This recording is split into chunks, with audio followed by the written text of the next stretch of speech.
waaw Hamzatu ibnu Abdul Muttalib nga xam maanaam biñ ko daaneele ci xare boobu nga xam si mooy Uhud di xaswatu Uhud nga xam si Hind bi mu ñëwee dafa wax si yu ni ko xaral dënn bi mu xar dënn bi bi mu ko xaree mu ni ko génneel mu génne mu yëy maanaam mu yëy damaa xamul res wi la wala xol bi la rëy yëy moom Hind moo ko yëy buusu nga xam maanaam daanaka bokk na ci maanaam crime yi gën a mag maanaam moom loolu noonu maanaam crime de guerre bi gën a mag ndax nit ki di xeexa moom rey ga doon si waaye ñëw xotti biir ba jël ay cër di ko ci yéey di yéemee noonu ndax maanaam noonu la Hind def waaye loolu jural na ko jàmm jural na ko teraanga jural na ko sutura ndax yonent bi loolu amee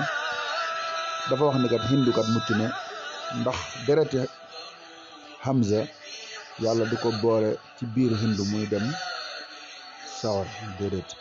deret ji dugg ci gémmiñam loolu musal na ko ndax yàlla ruus na moos bis penc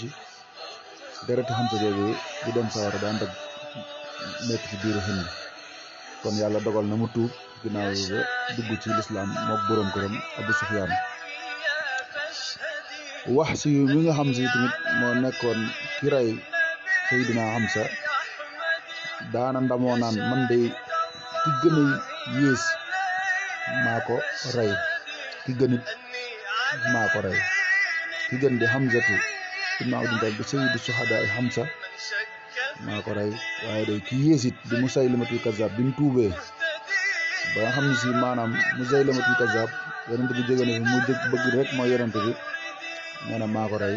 noppal si jullit ñi bu ko defee tamit ñu ñëw ci Jaafar mooy boroom ñaari laafiya mu mel ni buñ jëlee xew-xew bi xew nga xam maanaam mu mel ni li ñu waxoon ci Jaafar dagg nañ benn loxo bi mu jël drapeau bi téye ko ci loxo càmmoñam ñu dagg loxo càmmoñ bi mu téye ko ci ñaari mbaggam ba noonu la faatoo yonent bi ni Jaafar de ñàkk na ñaari loxoom waaye yàlla defal na ko ñaari laaf ma ngay naaw ci àddina bu ko defee kon ñu xam ne rek métti yi lu mu métti rek nga xam ne xëy na yàlla naral na cee def Sénégal ay roppalaan yu kawe naral na cee def Sénégal maanaam transport bu mucc ayib naral na cee defal Sénégal teraanga ndax ay natt moom daanaka day yëkkati am réew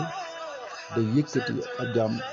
ñu muñ rek gën a góorgóorlu gën a jàppalante gën a ànd gën a liggéey réewum Sénégal jëm sa kanam asalaamaaleykum wa rahmatullahi wa barakatuhu